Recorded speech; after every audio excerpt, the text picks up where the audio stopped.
Happy Friday, everyone. I'd like to welcome you to our devotional journal that we do every week about the women in the Bible. And today's lady that we're going to be studying about is the woman that was accused of adultery. And you're going to find her story in John chapter 8, verses 3 and 4. We're going to read from the Bible first. So that was John chapter 8, verses 3 and 4.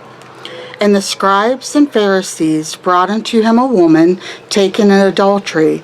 And when they had set her in the midst, they say unto him, Master, this woman was taken in adultery in the very act. Okay, let's see what the Lord Journal has to say.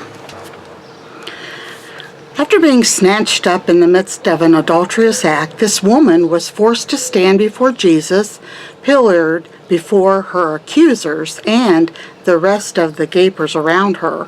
How painful that moment must have been. Fear, doubt, guilt, and hatred for her accusers must have flooded her aching soul. But as far as the condemning leaders were concerned, the point of this event wasn't to bring her to justice. They wanted to corner Jesus. If he told them to stone her, as the law of Moses commanded, he could be prosecuted for defying the Roman law. If he said, let her go, he would defy God's law. They thought they had trapped him perfectly, but they were wrong. One of the first clues that these men were not interested in justice was that the man with whom the woman committed adultery did not appear before Jesus. According to the law, both offenders were to be stoned. Yet, only the woman stood before Jesus for judgment. Who was the man, and where had he gone? Jesus, well aware of the craftiness of his enemies, responded perfectly. He began writing on the ground. While they threw questions at him, straightening up, he said, Let any one of you who is without sin be the first to throw a stone at her. Then he returned to his writing. Aware of their own imperfections, the older ones began to slip away. Then the younger lost their nerve, and they followed, until no man stood before the adulteress.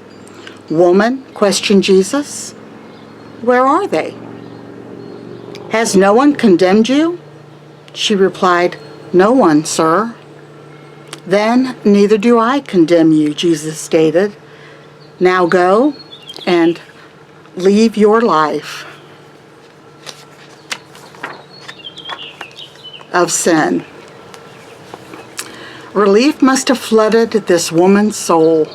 Not only had her accusers disappeared, Jesus had forgiven her and given her life new direction.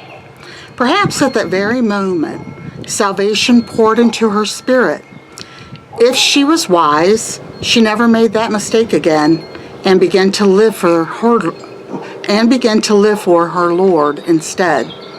We've walked in this woman's shoes, haven't we? As we've done wrong, we've worried that others might find out. Perhaps our sins might not have been big ones like adultery, but we have felt the fear of public opinion against us, even when no one knew what we did. Inside, we've wondered in life if life could ever be the same if our wrongdoing went public, or maybe we've had others publicly accuse us and hated them for their venom as they announced our sins to one and all. Whatever the case, we've all experienced painful wrongs and wished we had a way out of them. Jesus is that way out. He doesn't tell us we never sinned.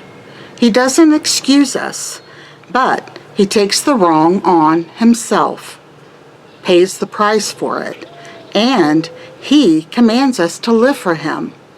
And in his power, we can do that, though not perfectly. Daily, we come to him for forgiveness, and daily, we receive it, just like the woman caught in the act of adultery. What a wonderful gift that we have been given, that His mercies are renewed daily. And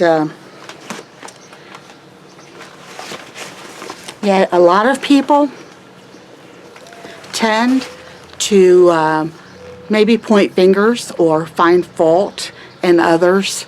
And actually, a sin is a sin. I don't condone, of course, any adultery or anything like that, but, you know, I'm just saying what the Bible teaches. I'm not going by what my opinion is. And the Bible teaches us that a sin is a sin. And in God's eyes, you know, they're all the same. So I think that we all need to be careful in judging, and also be careful in what we are ourselves doing. Yes, God does forgive us, and He is so good to us, and His mercies are renewed daily. But, you know, why should we tempt Him when we know to do right or wrong? Yeah, I can understand that we can make mistakes. All of us make mistakes.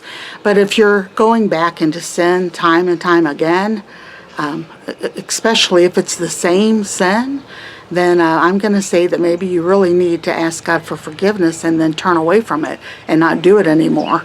And I think that's sort of what Jesus was telling this woman. You know, in other words, don't do the sin anymore. And He forgave her.